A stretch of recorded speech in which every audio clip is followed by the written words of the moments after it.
Everyone, সবাই কেমন আছো? আশা করি সবাই খুব ভালো আছো।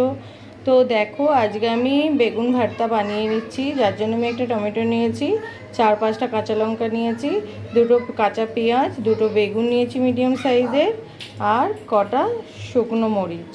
তো চলো দেখি কিভাবে আমি আমার স্টাইলে বেগুন ভর্তা বানাই। চলো। তো বেগুনগুলো আমি কেটে নিয়েছি, দেখো মধ্যিখান দিয়ে। এবার এটা আমি সর্ষের তেল মাখিয়ে বসিয়ে দেব।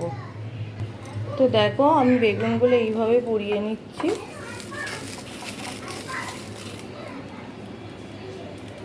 এটা খুব তাড়াতাড়ি হয়ে যাবে, তাই জন্য আমি ছাঁকনি ব্যবহার করলাম না।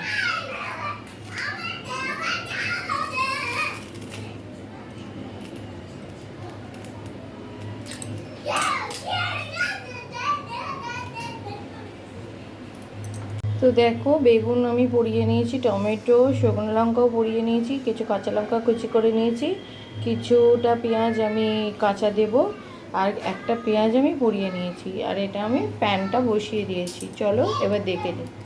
তো আমি বসিয়ে দিয়েছি প্যান। এবার আমি রসুন বাটা দিয়ে দিচ্ছি। তোমরা ইচ্ছা করলে রসুন কুচিও দিতে পারো। একটুখানি আদা দিয়ে দিচ্ছি। দেখো, এরকম হচ্ছে, খুব সাবধানে। টমেটোটা আমি এইভাবে চেপে দিয়ে দিলাম, পেঁয়াজটাও এইভাবে আমি চেপে চেপে দিতে থাকি। তো দেখো, সব আমি দিয়ে দিয়েছি। এইভাবে বানিয়ে শুধু খেয়ে দেখবে, অবশ্যই আমাকে কমেন্ট বক্সে জানাবে কেমন লাগছে। তো আমি এটা পুরো মিক্সটা করে নিই। এক হাতে ফোন ধরে করতে খুবই অসুবিধা হয়, জানোই। তো এবার নুন দিয়ে দিচ্ছি, স্বাদ মতো নুন দিয়ে দেবে, যে যেরকম নুন খাও। আবার মিশিয়ে নিচ্ছি। আমার অলমোস্ট ডান। চলো এবার দেখাই। তো আমার একদম রেডি। এবার আমি এই কাঁচা পেঁয়াজগুলো এর সাথে মিশিয়ে নেব। দেখো, কাঁচা পেঁয়াজ মেশাচ্ছি, আর ওপর দিয়ে আমি একটু সর্ষের তেল দিয়ে দিচ্ছি।